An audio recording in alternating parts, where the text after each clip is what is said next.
Tahun 2022 udah hampir habis. Nah, sebelum pindah ke 2023, saya mau kasih rekomendasi gadget akhir tahun yang menarik untuk kalian coba. Dari yang murah sampai yang kalian rasa itu mahal. Hai semua, balik lagi di YouTube. Di video kali ini saya mau kasih rekomendasi gadget untuk akhir tahun 2022. Semua gadget yang akan saya rekomendasikan ini statusnya udah saya coba dan bahkan sampai sekarang, sampai saat video ini buat masih saya pakai. Kita mulai dari yang paling murah dulu kali ya, yaitu USB DAC atau soundcard lah kita sering nyebutnya. USB DAC ini tuh fungsinya buat ngeluarin audio dari port USB ke jack 3,5 mm.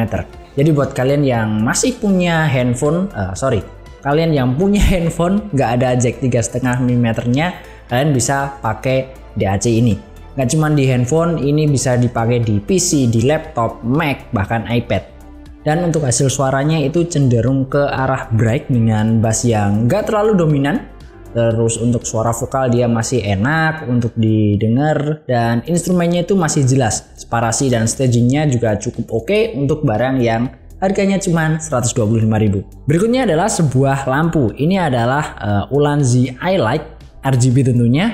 Bentuknya tuh kayak tabung. Di bagian belakang ada layar LCD untuk nampilin informasi lampunya itu lagi di mode apa, terus baterainya masih berapa, dan juga ada tombol-tombol untuk pengoperasian. Sedangkan untuk charging dia udah pakai port USB Type-C, jadi enak sama dengan gadget-gadget yang lainnya. Saya suka banget dengan lampu ini. Biasanya tuh saya pakai untuk nerangin objek pas lagi ngambil video B-roll untuk kebutuhan video di YouTube. Bentuknya tuh kecil, untuk modenya itu bisa banyak, candle, polish, SOS, dan ya banyak pokoknya.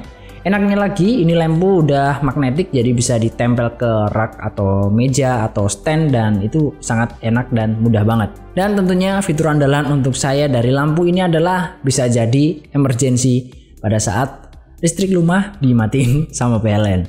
Dengan harga 225.000, saya rasa ini recommended banget buat yang sering bikin konten. Next, yang ketiga adalah enclosure dari Orico. Jadi saya itu senang banget pakai produknya dari Orico karena murah tentunya. Saya punya enclosure itu banyak, dari yang model docking untuk harddisk 3,5 itu colok ke PC langsung, atau pada saat butuh cloning pakai yang semacam itu juga bisa. Terus yang untuk SSD SATA single gitu kan, saya punya itu, saya kasih SSD dan saya jadikan external storage untuk Xbox Series S saya.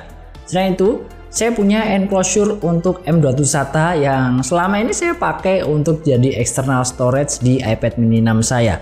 Dan tentunya yang terakhir yang kemarin habis saya review itu juga saya pakai sampai sekarang. Itu adalah enclosure NVMe 10 Gbps. Itu saya juga masih pakai saat ini untuk dijadikan external storage di Mac mini M1 saya via si Thunderbolt-nya. Rekomendasi yang keempat adalah Xbox Series S. Ini adalah konsol next gen termurah yang bisa kalian beli untuk saat ini. Kemampuan ray tracing dan bisa handle resolusi 2K di 120Hz itu sangat-sangat menarik buat para gamer. Saya yang dari PC aja belok ke Xbox Series S karena ya value-nya tuh bagus banget. Dengan uang 3,8 juta saya rasa nggak mungkin rakit PC untuk bisa main game-game kekinian dengan nyaman. Ya beda cerita kalau kalian beli si Xbox Series S ini. Kalian bisa main game AAA dengan grafik yang bagus, malah bisa ray tracing dan tentunya murah, ya kan? Nggak cuma murah di konsolnya, gamenya itu juga murah. Kalian bisa langganan Xbox Game Pass dan di sana itu banyak banget, ratusan, mungkin ya ribuan, nggak tahu sih.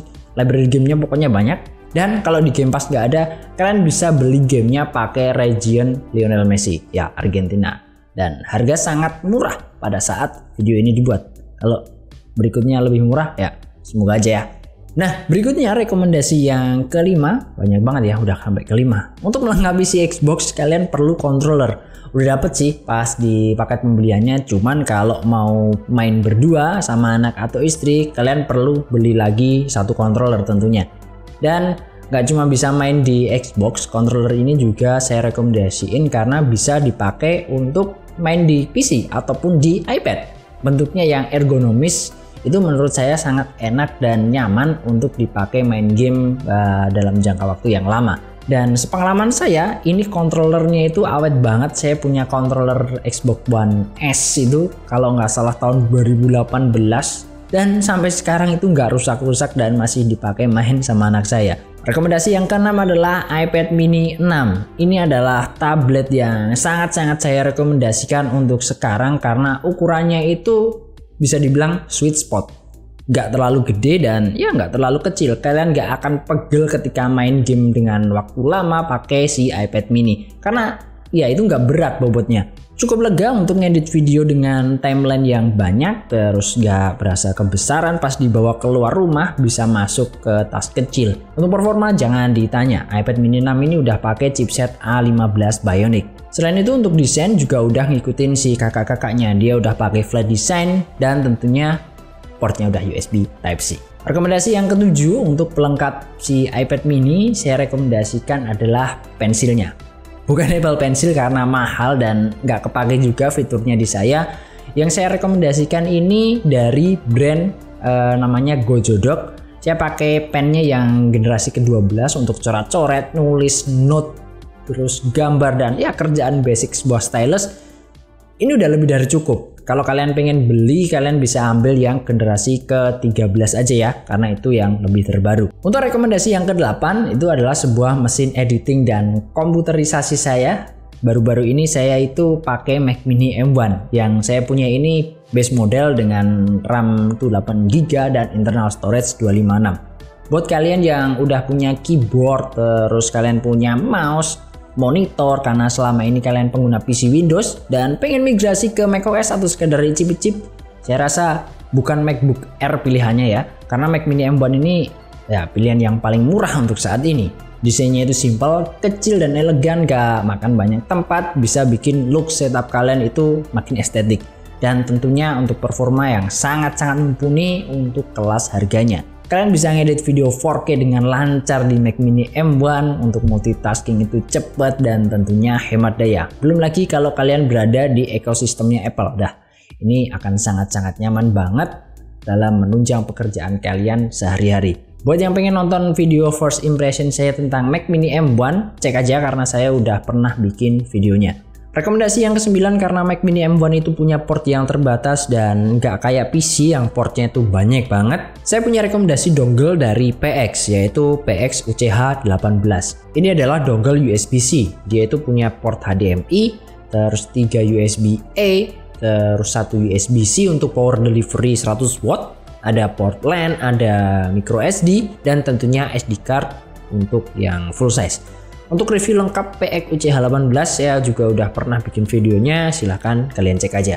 Nah, yang terakhir yang nemenin saya setiap hari ngetik script adalah sebuah mechanical keyboard dari Keychron, yaitu Keychron Q2 yang knob version.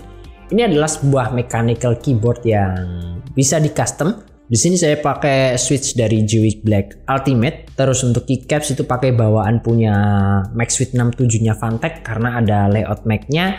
Ya, nggak cuma secara fisik yang bisa di custom. Secara software keyboard ini tuh bisa diatur atau di remap key-nya pakai software yang namanya VIA, itu sesuai dengan kebutuhan. Kalau saya lebih suka menggunakan knobnya itu untuk geser timeline secara horizontal ke kanan ke kiri di Final Cut. Oke, bonus. Ini bukan gadget yang ada teknologi di dalamnya, tapi ini adalah benda yang kayaknya nggak akan bisa lepas dari sebuah mechanical keyboard, yaitu kabel custom dan deskmate. Saya di sini pakai kabel custom bikinan Kang Setro. Ini cakep sih bentuk dan warnanya, build quality-nya juga rapi. Sedangkan untuk deskmate saya lagi suka pakai yang satu ini. Ini namanya itu adalah Suto Raipu dari My Neckboard Keyboard. Motifnya saya suka, simple, permukaannya halus dan udah waterproof, jadi gampang untuk dibersihin. Terus ukurannya 900x400 yang pas di meja saya. Nah, itu tadi 10 rekomendasi gadget untuk akhir tahun 2022 ini. Semoga berguna buat kalian. Buat yang kepengen ikutan nyobain semua barang yang saya rekomendasiin tadi, link pembeliannya ada di kolom deskripsi di bawah. Thanks sudah nonton sampai akhir. Thanks juga supportnya untuk tahun 2022 ini. Kita ketemu lagi tahun depan. So, bye-bye. Assalamualaikum.